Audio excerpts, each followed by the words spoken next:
Okay, today I'm going to be replacing the Driveshaft couplers on a 2007 Dodge Magnum, and I'm going to show you how to do it. So I'm going to get the back up on ramps, and then I'm going to chock the front wheels and jack up at least one of the rear wheels so we can spin the drive shaft when we put this in neutral. But you want to make sure that you chock the front wheels and everything first, of course.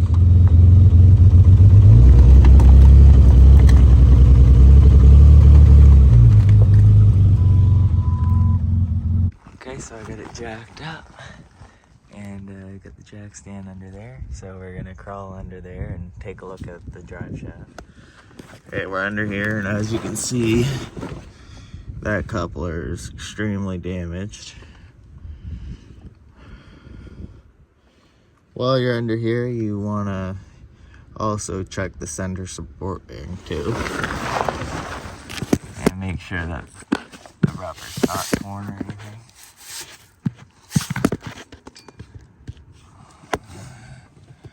That looks like it's good.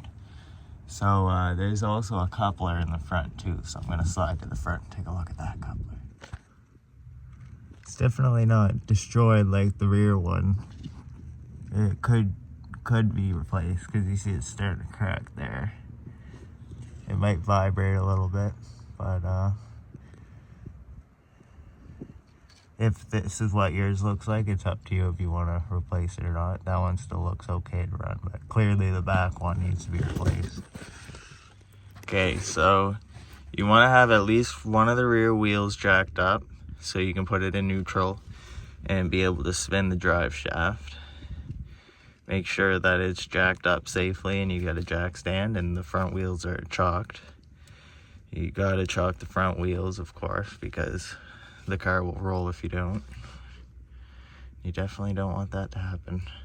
So once it's ready, it's not going to roll, and you got the wheels prepared, then we can start taking these bolt nuts out. Pretty sure that's a T50. I'll verify that once I get it on there. And I'm probably just going to use vice grips to hold onto the nut. So I have vice grips holding onto the nut, and then I'll probably just impact it off. Alright, so this is a Torx 55, so T55.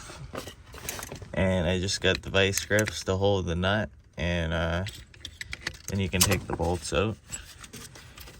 As you take each bolt out, then you rotate this, make sure the transmission's in neutral so you can do that. And yeah, I'm gonna get each of these bolts out, then we'll go from there. Alright, I just got all the nuts out, so now we're gonna take a pry bar and try to get this apart. Sometimes it's really hard to get apart, and sometimes it's easier. It's probably gonna be hard.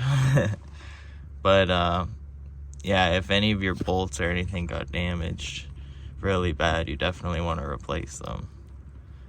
So okay, I'm gonna get a pry bar and we'll see what happens.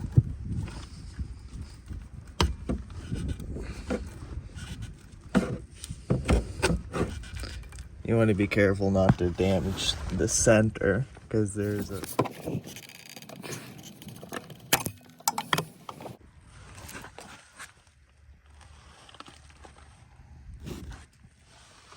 Alright, so you just need to, once you get it disconnected from there, you pry it that way, and then towards the driver's side to fit it over the exhaust this way. And once it's down here, you can finish prying this off. Once we get the old coupler on, we can start putting the new one back. Alright, so I used the hammer to convince this to come off. And as you can see, it's slightly worn out. So it's time to put a new one in. Alright, I'm gonna take the new part and we're gonna start putting it in place.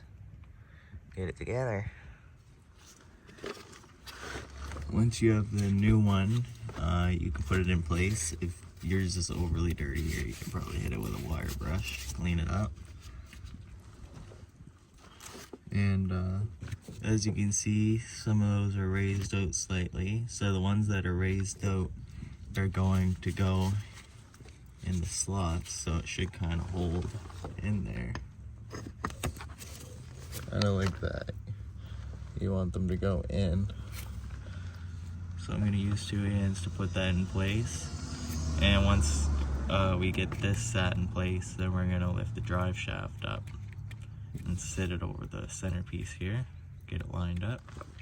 Alright, I used my hands to clip those in place.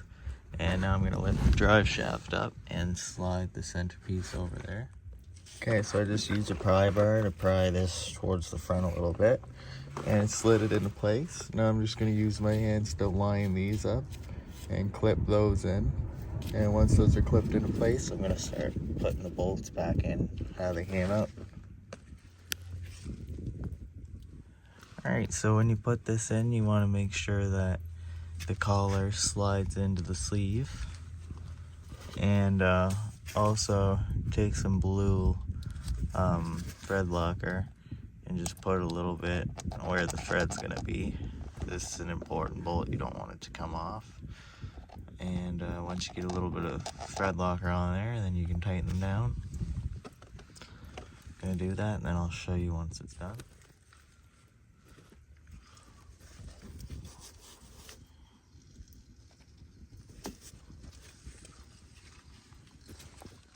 Okay, so I got everything tightened up and thread locked. So we can go ahead and get it off the jack stands and take it for a test drive. Should drive good now.